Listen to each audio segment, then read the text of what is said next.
আজকের গল্প আশাপূর্ণা দেবীর লেখা রাজি।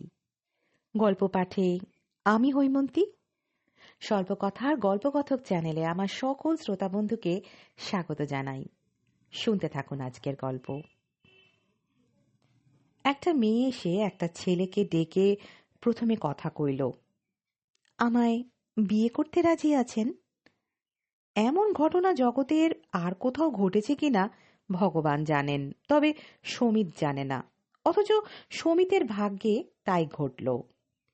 মেয়েটা যে একেবারে অপরিচিত তা নয়। সমিতদের দক্ষিণ খোলা বাড়িটার দক্ষিণ চেপে যে তিনতলা বাড়িখানি বেশ কিছুদিন ধরে তৈরি হয়েছিল এবং মাস 6 আগে রীতিমতো রাজকীয়ভাবে তার মালিকের গৃহপ্রবেশ ঘটেছিল, মেয়েটি সেই বাড়িরই মেয়ে। ওই বাড়িরই মেয়ে, সেটা দেখেছে সমিত এই মাস 6 ধরে। তবে জানে না মেয়েটা মালিকের মেয়ে না ভাইজি, ভাগ্নি অথবা আশ্রিত জন। কারণ মেয়েটাকে সমিত নানা সময়, নানা অবস্থায় এবং নানা সজ্জায় দেখে। কখনো দামি শাড়িটারি পরে সস্ত্রীক মালিকের সঙ্গে তার ঝকঝকে অ্যাম্বাসাডার খানায় চেপে হাওয়া হয়ে যেতে দেখে। কখনো দেখে যেমন তেমন শাড়ি পরে নিজেই গাড়িখানা ড্রাইভ করে বেরিয়ে গেল। আবার কখনো লাট হওয়া একখানা শাড়ি পরে উস্কো খুস্কো চুলে, কাগজের ঠোঙা হাতে চিনে বাদাম চিবোতে চিবোতে রাস্তায় ঘুরে বেড়াতে। কৌতূহল হয় না তা নয়, কিন্তু এগিয়ে গিয়ে পরিচয় করবার সাহস হয়নি কোনোদিনও। যখন ওভাবে রাস্তায় ঘুরতে দেখে তখনই সাহস করা যেতে পারত, কিন্তু ঠিক তখনই যেন বাঘিনী বাঘিনী দেখায় ওকে, যেন কথা বলতে গেলেই আক্রমণ করে বসবে। কিন্তু পাগল নয় এ বিষয়ে সন্দেহ নেই। কোনো কোনো দিন যখন এক পাল মেয়ে জুটিয়ে রাস্তা আলো করে, অথবা বলা যেতে পারে হাসির ধমকে রাস্তা খান খান করতে করতে যেতে দেখে, তখন দেখে ওই রোগা লম্বা কালো মেয়েটাই যেন দলের মধ্যমণি। তাছাড়া নিয়মিত কলেজ টলেজও যায় মনে হয়, নচেত বই ফই নিয়ে যায় কোথায় রোজ। অথচ নিত্য এক সময় নয়, কে জানে ইউনিভার্সিটিতেই পড়ে কিনা। মেয়েদের তো আবার বয়স বোঝা যায় না। অন্তত সমিত বুঝতে পারে না। পাড়ায় যে মেয়েটাকে স্কুলের ক্লাস 9-10-এর ছাত্রী ভেবে অগ্রাহ্য করেছে, একদিন জানলো সেই বেনি ঝোলানো মেয়েটা নাকি স্কুলের দিদিমণি। আবার এক দিগ্গজ মেয়েকে দিদিমণি ভেবে সমীহ করে আপনি বলে কথা বলে জানতে পারলো মেয়েটা ক্লাস 8-এর ছাত্রী, বয়স মাত্র 14। সমিতের অবশ্য ঘোরতর সন্দেহ হয়েছিল বয়স কিছুটা চুরি করে রেখেছে বলে, কিন্তু কতটাই বা চুরি করবে।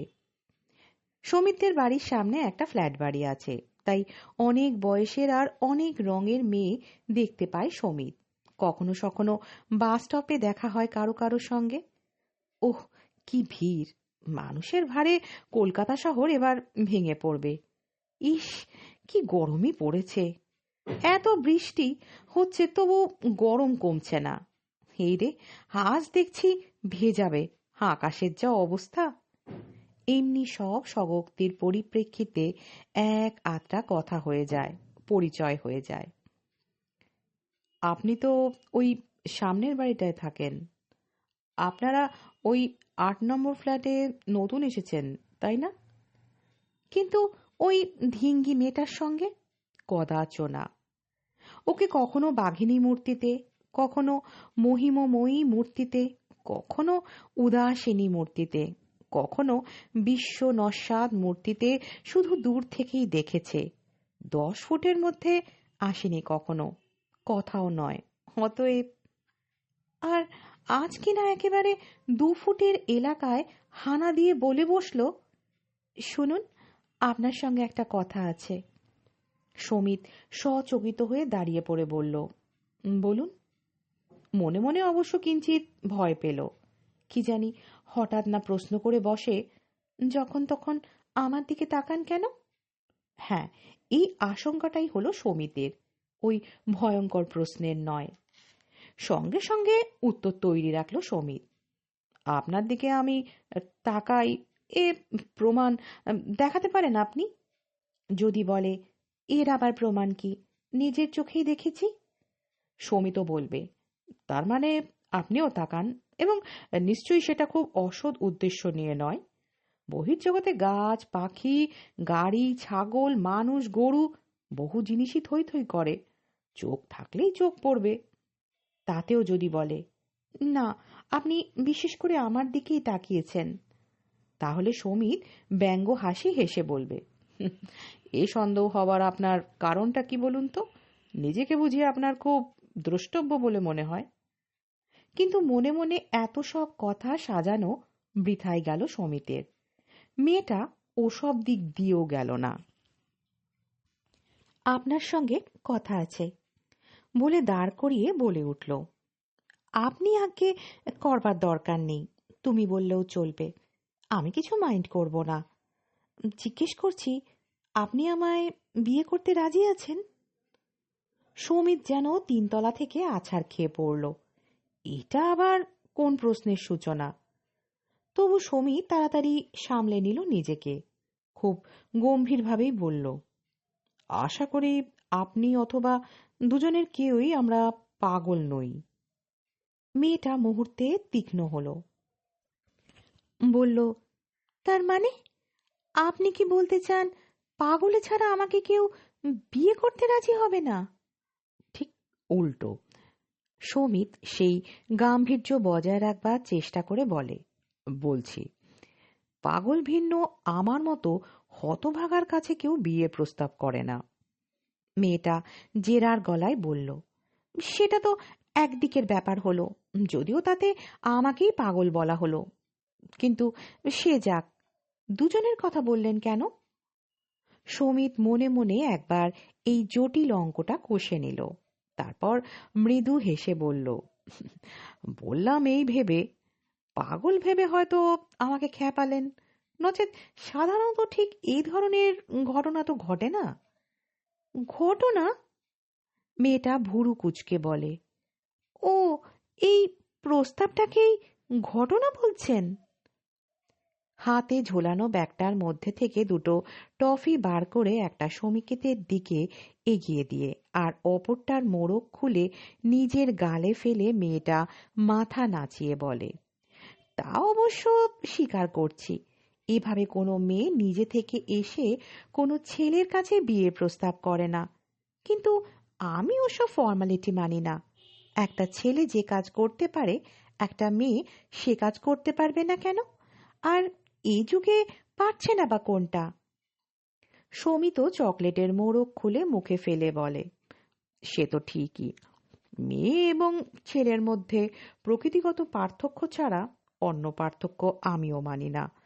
তবে আমার জানা নেই কোনো ছেলে কোনো অপরিচিত মেয়েকে প্রথম সম্ভাষণ করে এ ধরনের প্রস্তাব করতে পারে কিনা। মেয়েটা হঠাৎ চট করে রেগে গিয়ে বলল, অপরিচিত মানে? আপনি আমায় চেনেন না? না, আমি আপনাকে চিনি না। সমিত অবশ্যই মজা পায়, এবং এও সন্দেহ হয় তার যে হয়তো মাথার কোনোখানে চির খাওয়া আছে এর, অথবা স্রেফ চালাকি। সেকালে মেয়েরা ইচ্ছে করে হাত থেকে রুমাল ফেলে দিয়ে ছেলেদের সঙ্গে আলাপ করত, একালে বেপরোয়া অভদ্রতা করে আলাপ জমায়, অন্তত সিনেমা টিনেমায় তাই দেখেছে। অতএব সঠিক বোঝা যাচ্ছে না মাথায় চির খাওয়া কি ঝানু নাম্বার ওয়ান, কিন্তু মজাটা মন্দ লাগছে না, তাই উত্তর দেয়, আপনি আমায় চেনেন কিনা সেটা আপনিই জানেন, কিন্তু আমি মোটেই চিনি না আপনাকে। বললাম না, আপনি আপনি করতে হবে না। মেয়েটা প্রায় ধমকে উঠে ওর দিকে। দু চোখে দেখতে পারি না ওসব সাজানো গোছানো কথা। চলবে না কেন? প্রফেসরকে বলবো, আপনি বাবার বন্ধুদের বলবো। তোমার মতো একটা রাস্তার চ্যাংড়া ছেলেকে আপনি বলতে যাব কেন? আর তুমি বা কেন তোমার থেকে 5 বছরের ছোট একটা মেয়েকে আপনি আপনি করতে যাবে? ছাড়ো ওসব। এই তো আমি বলছি, তুমি তুমি তুমি, হলো? বাধা ভাঙলো? ওহ, ছেলেগুলো হচ্ছে 1 নম্বর ফিচেল, রাত দিন তাকিয়ে তাকিয়ে চোখ খোয়াচ্ছে, আবার বলে কি না চিনি না। সমিত হাত বাড়িয়ে বলে, আরেকটা দেখি। কি? টফি। মেয়েটা উৎফুল্ল মুখে ব্যাগ থেকে আর দুটো বার করে সমভাগ করে নিয়ে এক গাল হেসে বলে, তুমিও আমার মতো টফি ভালোবাসো বুঝি? ভালোই হলো, বিয়ের পর ঝগড়া হবে না, দুজনেরই একই পছন্দ। সমিত ব্যঙ্গ হাসি হেসে বলে, বিয়েটা তাহলে হবেই ধরে নিচ্ছ? না হওয়ার কি আছে? ও আবার চটে উঠে বলে, আমি কি একটা ফেলনা পাত্রী? আমার বাবার একমাত্র মেয়ে, তা জানো? সমিত মাথা নেড়ে বলে, জানি না তো। তুমি যে কার মেয়ে তাই তো জানি না, তাহা একমাত্র। তুমি এত মিথ্যুক! মেয়েটার চোখে আগুন জ্বলে ওঠে, বলে, আমি ওই বাড়ির মেয়ে, তা জানো না তুমি? সত্যি চটেছে মনে হয়।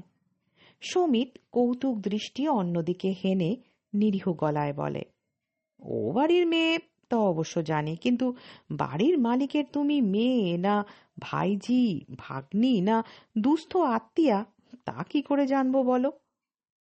মেয়েটার রাগ রাগ মুখে হঠাৎ এক রাশ হাসি ছড়িয়ে পড়ে। বেশ অন্তরঙ্গ গলায় বলে, তা যা বলেছ, বাবাও তাই বলে। বলে তোকে দেখে পাড়ার লোক ভাবে তুই এ বাড়ির বাজার সরকারের মেয়ে। কি করব, সব সময় সেজে গুজে ফিটফাট হয়ে থাকা আমার পোষায় না। ওই যে আমার মা, স্নানের পর ক্রিম, লিপস্টিক, কাজলের পেন্সিল এসবের যথাযথ ব্যবহার না করে ভগবানের সামনেও বেরোবে না। একবার না মায়ের মাসির খুব অসুখ, মা ভীষণ ভালোবাসে ওই মাসিকে। ওর অবস্থা গুরুতর বলে খবর পাঠিয়েছে। মা না সেই পরিত মরিয় অবস্থায় এত ভুরু এঁকেছে, সবে স্নান করে বেরিয়েছিল কিনা তখন আগেরগুলো সব মুছে গিয়েছিল। সেই ভিজে ভিজে ভুরুতে। সমিত গম্ভীর গলায় বলে, কেউ তার গুরুজন সম্পর্কে এ ধরনের শ্রদ্ধাহীন কথা বলে, এটা আমার ভালো লাগে না। মেয়েটা রেগে ওঠে না, সঙ্গে সঙ্গে বরং মলিনই হয়ে যায়। সেই মলিন মলিন গলায় বলে, আমারও তো ভালো লাগে না, আমিও তো শ্রদ্ধাই করতে চাই, কিন্তু বড় লোকের বউদের, যাকে থাকবে ওসব কথা। তবে ওই যা বললাম, শ্বাসটাজ সবসময় ভালো লাগে না আমার। ইচ্ছে হলেও আমি যেমন তেমন ভাবে একটু রাস্তায় বেরোতে পারবো না। ফুটপাতে বিছানো ভুট্টা, পেয়ারা কি চিনি বাদাম কিনে খেতে পারবো না। সব সময় গাড়ি চড়ে বেড়াতে হবে, ওজন করে কথা বলতে হবে, অঙ্ক কষে কষে লোকের সঙ্গে মিশতে হবে। এই জীবনের কোনো মানে হয় না। সমিত একটু হাসে, বলে, অনেক মেয়ের কাছেই এ জীবন খুব পুণ্যের।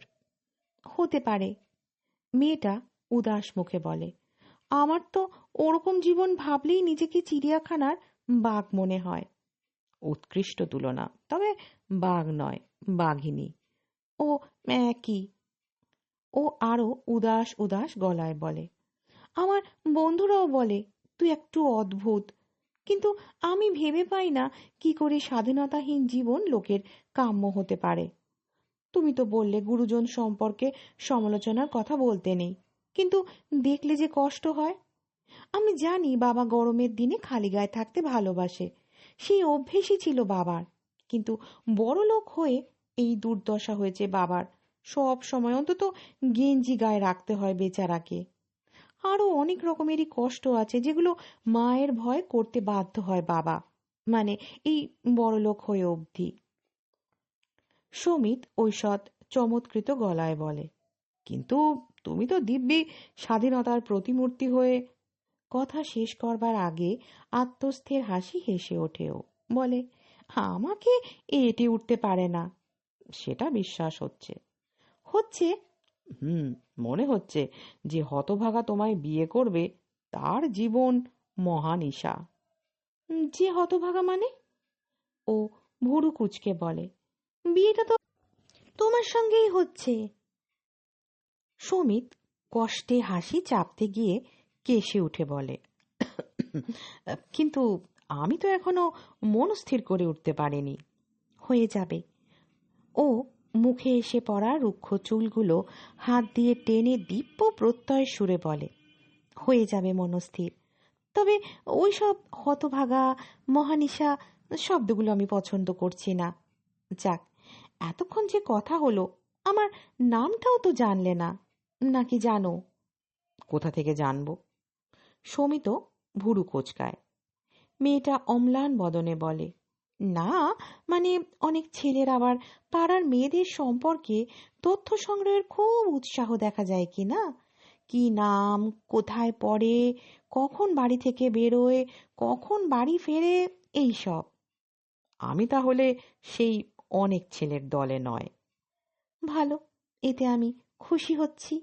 কিন্তু আমার কি এই রকম রাস্তায় দাঁড়িয়ে ভাব করব? কোথাও গিয়ে বসলে হতো না? সমিত বলে, কিন্তু ভাব করতেই হবে এমন কথা তো ছিল না। বিয়ের আগে কিছুদিন ভাব করতে হয়, এটাই রীতি। মেয়েটা গম্ভীরভাবে বলে, রেস্টুরেন্টে, পার্কে, গঙ্গার ধারে, ভিক্টোরিয়া মেমোরিয়ালে, এইসব জায়গায় আর কি। লেকটা আগে ছিল, এখন পুরনো হয়ে গেছে। তুমি তাহলে ধরেই নিচ্ছ বিয়েটা হচ্ছে? মেয়েটা হঠাৎ থেমে গিয়ে বলে, কেন তুমি ধরে নিচ্ছ না? বলো তাহলে এক্ষুনি স্পষ্ট করে। রাজি না থাকলে আমি বাবা ভাবের মধ্যে নেই, অনেক ঠকেছি। সমিত মুখ গম্ভীর করে বলে, অনেক ঠকেছ? তার মানে অনেকের সঙ্গে ভাব করে বেরিয়েছ? তা আবার বলতে? মেয়েটা ঝঙ্কার দিয়ে বলে, সেই 14 বছর বয়স থেকে তো ভাব করে বেড়াচ্ছি। কিন্তু ঝামেলা কি জানো? দিব্যি ভাব টাব হয়েছে, একসঙ্গে এখানে ওখানে বেড়াচ্ছি, এক ঠোঙায় চীনাবাদাম খাচ্ছি। ও মা, যেই বিয়ের কথা বলছি, ব্যাস হাওয়া। তখন চাকরি করছি না, বেকার, তোমায় নিয়ে গিয়ে কি খাওয়াবো, এইসব ধানাই পানাই। এতই যদি দিব্যজ্ঞান, তো মরতে ভাব করতে এসেছিলি কেন? সমিত বলে, কিন্তু আমারও তো সেই একই অবস্থা, বউকে কি খাওয়াবো সেই চিন্তা। মেয়েটা আত্মস্থের গলায় বলে, না, সেসব খবর আমি নিয়েছি, আর ঠকবো না, ঠিক করেছি বলি আগে খোঁজ নিয়েছি। তুমি পাশ ফাঁস কিছু করেছো, কোনো একটা কলেজে যেন পড়াচ্ছ কিছুদিন। তোমার নাম সমিত সেন, রকেটকে আড্ডা ফাড্ডা দিতে না, তোমার নাম সমিত সেন। সমিত মৃদু হেসে বলে, অনেক মেয়েরও তাহলে পাড়ার ছেলেদের তত্ত্ব নেওয়ার উৎসাহ আছে, উপায় কি? ও দিব্য সপ্রতিভ গলায় বলে, থেকে শিখেছি। একটা ছেলে বুঝলে, বছর খানিক ধরে পায়ে পায়ে ঘুরলো বাড়িতে। রাগারাগি, মা বলে ঠাকুমার কাছে গ্রামের বাড়িতে পাঠিয়ে দেবে, বাবা বলে ছেলেটাকে ধরে একদিন শিক্ষা দিয়ে দেবে। মহা অশান্তি। তখন বললাম, আর সহ্য হচ্ছে না, চলো বিয়ে করে ফেলা যাক এবার। শুনে লক্ষ্মী ছেলেটা কি বলল জানো? বিশ্বাস করবে? বলল, তোমার মতো মেয়েকে যে বিয়ে করবে সে পাগল। রেগে অবশ্যই একটু খামচে ফামচে দিয়েছিলাম, কিন্তু শেষে ধিক্কার এলো। ওরকম লোক কি রাগেরই যোগ্য বলো? তাই ওকে খুন করে ফেলার ইচ্ছাটা সামলে নিলাম। সমিত বলে, ভালোই করেছো, কিন্তু কোথাও গিয়ে একটু বসবার কথা হচ্ছিল না? এই তো, চলো না একটু এগিয়ে, ওই যে ওরিয়েন্ট কেবিন আছে, ওখানেই বসি আমরা, মানে যখন যার সঙ্গে ভাব হয় সে আর আমি। সমিত এগোতে এগোতে বলে, আমি তোমার ক নাম্বার বন্ধু হব? ওরে বাবা, সে কি এখনই বলা যায়? সম্প্রতি যে পাজিটা দাগা দিল, তার নাম ছিল অভি, তার আগে বিজন, তার আগে পার্থ, তার আগে নিত্যানন্দ, তার আগে না, ঠিক মনে পড়ছে না। সবাই তোমায় দাগা দিয়েছে? খুব নিরীহ গলায় বলে সমিত। মেয়েটা ঝঙ্কার দিয়ে বলে, সে কথা তো তোমায় বলিনি আমি। আমিও তাড়িয়েছি দু একটাকে, অসহ্য লেগেছিল। ন্যাকার রাজা, খোকার অবতার, এদিকে আবার পাকা ঢেকি, ওই সব ছেলেকে সহ্য করা যায় না, বলো? সমিত ওর চরণ ছন্দে তাল রেখে এগোতে এগোতে বলে, এমনও তো হতে পারে তোমার সম্পর্কেও ছেলেরা ওই রকম ভাবে। মেয়েটা আবার তখনকার মতো থমকে দাঁড়ায়, বলে, কেন, তুমি ভাবছো নাকি কিছু? আহা, আমি না ভাবলাম, অন্য লোকে তো ভাবতে পারে। অন্য লোকে ভাবলে কি হয়েছে? মেয়েটা নিশ্চিন্ত গলায় বলে, তুমি না বললেই হলো। এখন যখন তোমাকেই, কিন্তু তুমি কি আমার কথার উত্তর দিয়েছিলে? সন্দেহের গলায় বলে, কই, মনে পড়ছে না তো। সমিত অবাক হয়ে বলে, কোন কথার? ও মা, এক্ষুনি ভুলে মেরে দিলে? তোমায় নিয়ে তো দেখছি পরে ভুগতে হবে আমায়। প্রথমেই কি বলেছিলাম আমি? সমিত যেন ভাবছে, বেশ কয়েক সেকেন্ড ভাবে, তারপর বলে ওঠে, ও, সেই বিয়ের কথাটা। আগে হ্যাঁ মশাই, এবার ওই কড়া দাগাটা খাবার পর ঠিক করেছি আগে কবুল করিয়ে নেব বিয়ে করতে রাজি কিনা, তবে তার সঙ্গে ভাব করব। সমিত গম্ভীরভাবে বলে, কথাবার্তা তো বেশ চৌকস, বুদ্ধিটা এমন ভোঁতা কেন? কথা দিয়ে যে কথা রাখবো, এ গ্যারেন্টি তোমায় দিচ্ছে কে? এখন আমি বললাম হ্যাঁ রাজি, তারপর বেশ কিছুদিন তোমার পয়সায় ফ্রাই, চা কফি খেয়ে তারপর বললাম, তোমায় যে বিয়ে করে সে পাগল। মেয়েটা হঠাৎ গম্ভীর হয়ে যায়, গম্ভীরভাবেই বলে, মাও ওই কথাই বলে। তোর পয়সায় চপ কাটলেট খাবে বলে ছোড়াগুলো তোর সাথে ভাব জমায়। কিন্তু কি করব বলো, বাবুদের সকলেরই যে ট্যাগ গড়ের মাঠ, আর নিরিবিলিতে দুদণ্ড কথা বলবার জায়গা এই পৃথিবীতে আছে এই রেস্তোরাঁগুলো ছাড়া? সমিত বলে, তা বটে, কিন্তু তুমি আমার কথার উত্তর দিলে না। যদি আমিও পরে বলি তোমাকে কে বিয়ে করবে, যে করবে হয় সে পাগল, নয় অবিলম্বে পাগল হয়ে যাবে, তখন কি করবে? মেয়েটা শান্ত বিশ্বাসের গলায় বলে, না, তুমি সেরকম করবে না, তুমি একটু ভদ্র আছো। টেরিলিন প্যান্ট শার্ট পরলে সবাইকেই ভদ্র দেখায়। এই সেরেছে। মেয়েটা হেসে ওঠে, তুমি যে আবার আমার বাবার মতো মন্তব্য করছো। বাবাও ঠিক ওই কথাই বলে, মানে আমি আমার অমন বড়লোক বাবার একমাত্র মেয়ে, রাস্তায় ছেলেদের সঙ্গে মিশছি দেখে রেগে যায় তো। আমি যদি বলি ওরা ভদ্রলোকের ছেলে, তখন বাবা রেগে মেগে ওই কথাই বলে। মেয়েটা হঠাৎ হেসে কুটি কুটি হয়ে যায়, বলে, বাবা ভীষণ জব্দে পড়ে বসে আছে, মানে এই একটা বই, মেয়ে তো আর নেই। আমার তো স্থির বিশ্বাস, আর ছেলে মেয়ে থাকলে বাবা নির্ঘাত আমায় ত্যায্য পুত্তুর করত। ওরা ওরিয়েন্ট কেবিনের সামনে এসে গিয়েছিল। মেয়েটা বলে, এই একটু গম্ভীরভাবে ঢুকবে, যাতে ওরিয়েন্টের ওই ইয়ার ছোকরাটা বলতে কিছু সাহস না পায়। এই যে দিদিমণি, ইনি বুঝি নতুন, এমন হাড় জ্বালানো কথা বলে। সমিত চড়া গলায় বলে, ওরকম কথা আমার সামনে বলতে আসুক দেখি, ঘুষি মেরে নাক ফাটিয়ে দেব। সত্যি দেবে? মেয়েটা যেন খুশিতে টকবগিয়ে ওঠে, তারপরে আবার একটু মিইয়ে গিয়ে বলে, সত্যি অবশ্য তা করো না। যাই হোক, অনেকদিন চা খাইয়েছে আমায়, অনেক উৎপাত সহ্য করেছে। তবে এই যে তুমি বেশ বীরের মতো বললে কথাটা, এতেই আহ্লাদ হলো। পুরুষ মানুষ যদি বেশ একটু বীর বীর না হয় তাহলে চলে? এই যে ঢোকবার আগে শেষ কথাটা হয়ে যাক, বিয়েতে রাজি? যদি রাজি থাকো তাহলে ভেতরে ঢুকি, অনাদির সঙ্গে পরিচয় করিয়ে দিই। ওই যে যে ওরকম ইয়ার্কি মারে আর কি, পরিচয় করিয়ে দিয়ে ভালো করে কিছু অর্ডার দিই। আর যদি রাজি না থাকো, যাও এখান থেকে, কেটে পড়ো, ফর নাথিং, তোমার সঙ্গে ঘুরতে পারবো না। সমিত মৃদু হেসে বলে, আচ্ছা, ধরে নাও রাজি আছি। ধরে নাও মানে? মেয়েটা ক্রুদ্ধ গলায় বলে, আর আমি ওসব ধরে ধরে নেওয়ার মধ্যে নেই, স্পষ্ট কথা চাই। হয় রাজি বলে কথা দিয়ে ঢোকো, নয় কেটে পড়ো। সমিত দাঁড়িয়ে পড়ে বলে, বাহ, তোমার সম্বন্ধে কিছু না জেনে রাজি অমনি হলেই হলো? রূপ তো দেখতেই পাচ্ছি, কোয়ালিফিকেশনও তো জানা দরকার। দরকার? ও, মেয়েটা ঝংকার দিয়ে বলে, হুম, বাবু যেন সেই ১৯ শতাব্দীর পাত্তর, গুছিয়ে গাছে পাত্রী দেখতে এসেছেন। রূপের কথা মুখে আনবেন না। নিজে একটু সুন্দর দেখতে বলে অহংকারে মাটিতে পা পড়ছে না। না, কোয়ালিফিকেশন মানে কি? লেখাপড়া? বিয়ে পড়তে পড়তে কলেজ ছেড়ে দিয়েছিলাম, বেজায় লাগতো।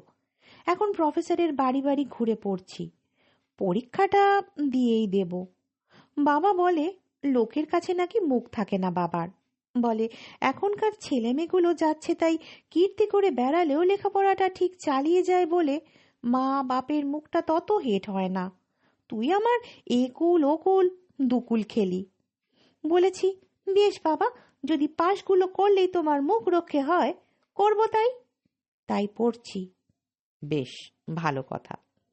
সমিত হাসি চেপে বলে, কিন্তু রান্না বান্না সেটা জানা আছে?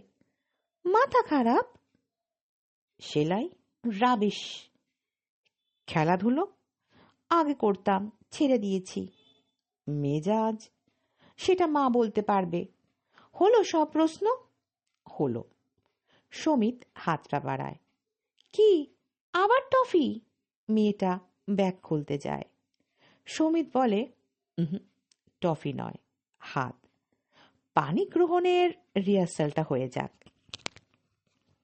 মেয়েটা একটু থতমত খেয়েই এক গাল হেসে বলে, ও বুঝেছি। হাতটা বাড়িয়ে দেয়। সমিত সেই হাতটা ধরে করমর্দনের ভঙ্গিতে ঝাঁকিয়ে বলে ওঠে, রাজি। বাঁচলাম। চলো, এবার বসবে চলো। ভেতরে ঢোকে। অনাদিকে ডেকে অর্ডার দেয়। গুছিয়ে বসে বলে, তা তো হলো, কিন্তু এখনো তো আমার নামটা জানলে না। সমিত নিশ্চিন্তভাবে চেয়ারে পিঠ ঠেকিয়ে বলে, জানি। জানো? নাম নাছোড়বান্দা। আজকের গল্প রাজি এখানেই শেষ হলো। গল্পটি আপনাদের কেমন লাগলো অবশ্যই কমেন্ট বক্সে জানাতে পারেন। আর যদি ভালো লেগে থাকে তাহলে গল্পটিকে লাইক করবেন, আপনাদের আত্মীয় পরিজন বন্ধু বান্ধবের সাথে শেয়ার করতে পারেন। আর আমার এই চ্যানেলটাকে সাবস্ক্রাইব করে পাশে থাকার অনুরোধ রইল। আজকের মতো এখানেই বিদায় নিচ্ছি। ফিরে আসবো আবারও একটি নতুন গল্পের সাথে। ভালো থাকবেন, সুস্থ থাকবেন।